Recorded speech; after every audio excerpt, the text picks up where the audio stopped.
नमस्ते, मी आज तुम्हाला शिकवणार आहे गावरानी झणझणीत मटण। चला तर बघूया आपण। आज आपण घरगुती पद्धतीने मटण करणार आहोत। पहिलं मटण शिजवून घेणे, नंतर एक कढई ठेवणे। कढई ठेवणार आहे। कढईमध्ये 3 किंवा 4 चमचे तेल ओतणार आहे। टोमॅटो आणि कांदा याची पेस्ट करून घेणे। त्यानंतर कढईमध्ये कांदा आणि टोमॅटोची पेस्ट कढईमध्ये ओतून घेणे। त्यानंतर अद्रक लसूण आणि खोबरं ह्याची पेस्ट पण ओतून घेणे आणि लाल कांदा होईपर्यंत ते भाजून देणे कमी।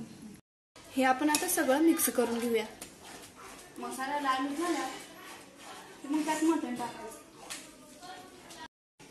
त्यानंतर आपण चवीनुसार आपली मिरची टाकून घेणे। ही घरगुती मिरची असल्यामुळे मी 2च चमचे टाकत आहे। जर तुम्हाला झणझणीत करायची असेल तर तुम्ही 1 किंवा जास्त अजून त्याच्यापेक्षा जास्त टाकू शकता। मी सुहाणा मसाला टाकत आहे।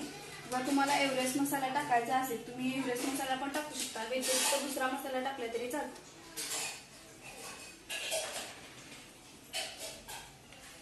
मसाला टाकला आहे, हा सगळा मिक्स करून घेऊया चांगला। ह्याला कलर येईपर्यंत ह्याला झाकून ठेवूया। 15 मिनिटं झालेली आहे। अशा प्रकारे आपला मसाला झाला का बघूया। वाव, किती छान मसाला झाला आहे मटणाचा। वाव, झणझणीत मटण बघा ही कशी तयारी आली आहे। आता अशा प्रकारे आपलं सुक्क मटण तयार होणार आहे। आपलं मिठाचं मटण जे शिजलेलं आहे ना, तसंच मटण मसाल्यामध्ये टाकणार आहे। आपण आता हे मटण हलवून घेऊया मस्तपैकी। अशा प्रकारे आपलं सुक्क मटण तयार झालेलं आहे। या खायला झणझणीत मटण टाकूया। मस्तपैकी झणझणीत मटण झालेलं आहे।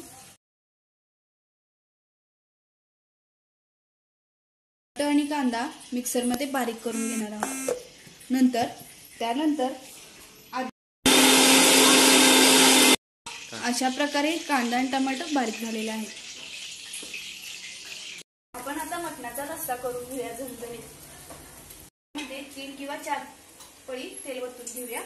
तेल ओतल्यानंतर टोमॅटो आणि कांद्याची पेस्ट ओतून घेऊया। खोबरं याची पेस्ट पण ओतून घेऊया आणि ते कमी आचेवर भाजेपर्यंत त्याच्यावर झाकून घेऊया। अशा प्रकारे आपले 15 मिनिटं झाले आहे। आपला मसाला भाजलाय का बघून घेऊया। त्यानंतर झालेला आहे बघा, त्याला कसा कलर आलेला आहे। त्यानंतर आपलं मिठाचं पाणी त्यात ओतून घेऊया।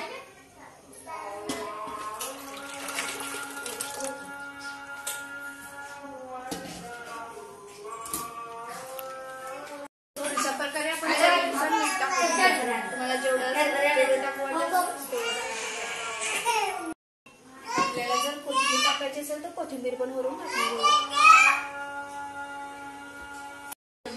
अशा प्रकारे आपलं हे मटण शिजलेलं आहे। त्याला बघा कट कसला आलाय झणझणीत। या बरं खायला।